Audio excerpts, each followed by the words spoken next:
About 6 weeks ago, I closed on this stunning, sad, crumbling queen and painted lady, a true before picture if there ever was one. To everyone who asked me to share progress updates, thank you. But I have to be honest, there's nothing pretty to show yet. This is still very much the what the heck have I done phase. I knew she needed work, but I didn't know she'd need her entire foyer and dining room floor ripped out due to major structural rot. Gone. The original floors. For now. They'll come back, but right now, it's beams, joists, and a whole lot of dust. And those 38 tall, elegant original windows, only a handful are salvageable. A historic rehabilitation expert is painstakingly restoring them off-site, which means many are currently boarded up, giving the whole place a very haunted house vibe. Coincidence it's October? Maybe not. We did install a new picket fence this week, soon to be painted white. A small win, a little hope, a tiny sign that yes,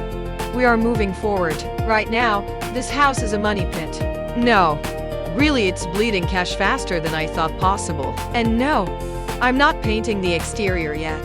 The inside has enough needs and price tags to keep me busy and broke for years. So please, don't ask about paint colors just yet. Bigger fish. So many bigger fish. And P.S. I have 0 flags displayed anywhere on the property. Not sure where those comments are coming from, but I promise, this haunted Victorian is only flying one banner. Help. This too shall pass. The floors will go back. The windows will return. And one day, she'll glow again. Until then, I'm here, doing my best, one beam at a time. If you've ever stared at a disaster of a house and said, yes, you're mine, please like, comment, and subscribe to Haven in Hand. Every like and share reminds someone else in the trenches you're not alone. And it will get better, because every great restoration starts right here in the messy middle.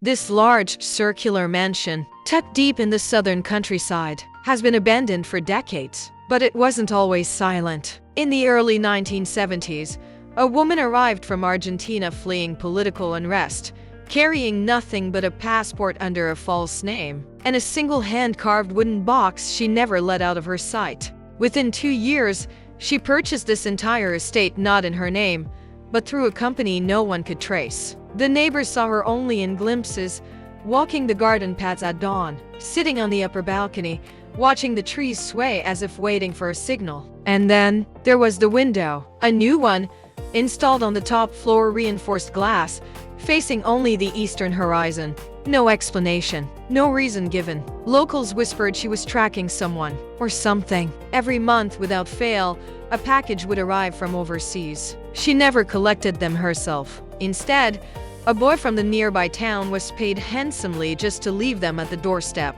He said the boxes were always cold to the touch no matter the season. Then, just before winter in 1986, she vanished. Without notice, without warning. The doors were left unlocked. A record still played softly in the hallway. Her shoes sat neatly by the door as if she meant to come back. Inside, investigators found old journals written in 3 languages: Spanish, English, and Russian, filled with calculations, maps, and cryptic notes about a lost archive. One entry stood out, just for words. If they find me, this place must forget me. Since that day, no one has touched the house. Nature has crept in. Vines climb the walls. Moss softens the floors. But the mansion still stands frozen in time, cloaked in mystery. Now, we're going inside to see what remains, to listen for echoes, to uncover the life she so carefully hid. Because some homes aren't just empty, they're holding their breath. If you love forgotten places, hidden histories, and stories that blur the line between truth and legend, please like, comment, and subscribe to Haven in Hand. Every like and share helps others believe that every old house has a story worth hearing. Let's go!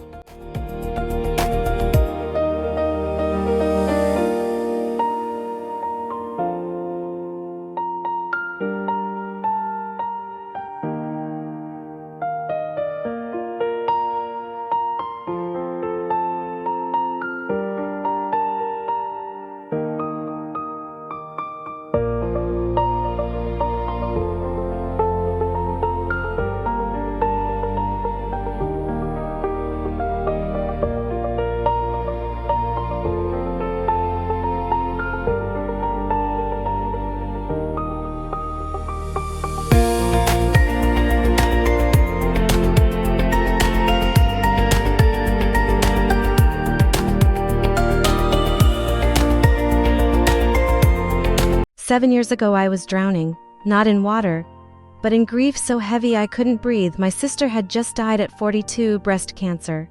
And I'd inherited her 1920s house because she knew I'd lost my job and was about to lose my apartment. The kitchen counters were destroyed, burns, stains, decades of life lived hard. I'd sit there at night running my fingers over every mark, wondering about their stories. Found a box of her craft supplies in the basement. Hundreds of paper napkins she'd collected from every restaurant, wedding, baby shower. She was weird like that, saving pretty napkins for someday. I started laying them out on the ruined counter, all these fragments of places she'd been. Then I remembered she'd mentioned something about napkin decoupage she'd seen on Tedu app. Figured I had nothing to lose. 3 days, multiple YouTube tutorials, and one minor breakdown later. I'd covered every inch of those counters in her napkin collection, watered down the Mod Podge like someone suggested, sealed it properly. Each pattern told a story. The roses from her daughter's wedding, the coffee cups from our last breakfast together, the silly Halloween ones from her final October. My brother said I'd lost my mind. The neighbors thought I'd ruined the house value. But here's the thing, 7 years later, they're still perfect. Not a bubble, not a peel. Every morning I make coffee on my sister's memories. Sometimes I sell vintage napkin sets on Tedu app now, always with a note about what you can make with them. Because sometimes the most beautiful things come from refusing to throw away what others see as garbage. She saved those napkins for someday. Turns out someday was after she was gone. And that's exactly when I needed them most. My wife and I have been collecting mid-century furniture and decor for nearly 2 decades. Started small. A mint green bread box from a flea market, a 1960s pink rotary phone found at a yard sale. We never imagined we'd actually find the kind of house that would fit all of it. But a couple years ago, we stumbled across this 1956 custom ranch in Jasper, Indiana. And I'm not kidding, the second we stepped into that basement and saw the bar, the fireplace, the kitchen, we just looked at each other and said, this is it. The house had been gently updated in the 70s. So there was work to do, but it was almost all there. The turquoise appliances, the built-ins, the tile, even the bathrooms with their pastel sinks and funky wallpaper. We were committed to restoring everything that had changed and preserving everything that hadn't. We repainted, repaired, hunted for vintage finds, and slowly breathed life back into the dream. The Tedu app became a huge help along the way. Even though it's mostly for crafts and DIY, I found a few people there who could ID original fixtures, help me match paint tones, and even point me toward a local shop that had cabinet pulls identical to the ones we were missing. We shared the journey on my Tedu shop profile too, and it actually turned into a little side business selling retro home decor and restoration tips. The feedback has been so encouraging. You can imagine how special it feels when people who truly get the aesthetic leave comments like, "That pink fridge is everything." This home means more to us than I can explain. It's not just nostalgia, it's preservation. It's knowing we re-walking on original floors where another family raised their kids and hosted their friends. It's honoring the past while still making it our own. And it's finally having a place where our collection isn't too much. It's perfect. Thanks for letting me share it with you all. If this resonates with you, please like, comment, and subscribe to Haven in Hand for more stories of vintage homes, heartfelt restorations, and spaces filled with memory and meaning. Every like and share helps others believe they can find or create the home they've always dreamed of.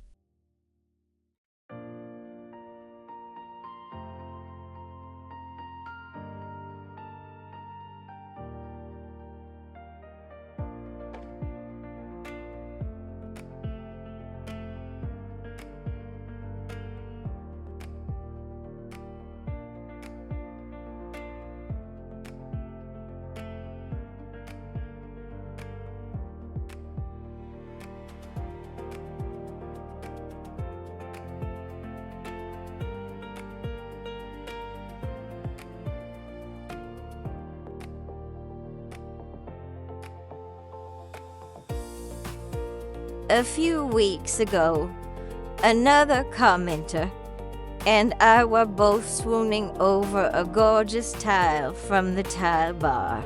You know the one, elegant, timeless, and let's be honest, pricey. We wanted that look, but not the sticker shock.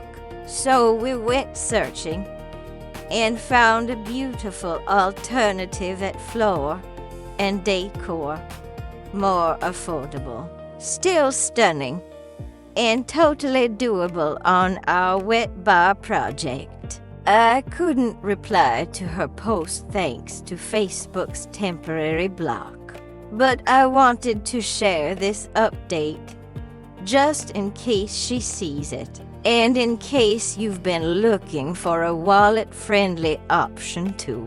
This is going up in our basement wet bar, and so far, it looks amazing. We've got it tiled all the way up now, even into the window frame.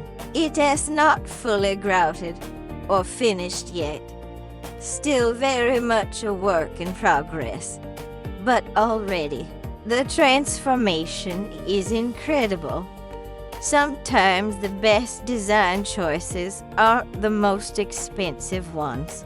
They're the ones that make you smile every time you walk by, without making you panic about your budget. If you're working on a renovation, hunting for tile dupes, or just love seeing real projects come together piece by piece, please like this video, subscribe to Haven in Hand, and hit the bell so you don't miss what comes next. Your support helps others feel confident, making beautiful choices, no matter their budget. Because great design shouldn't be reserved for magazines. It should live in our homes, our bars, and our everyday lives.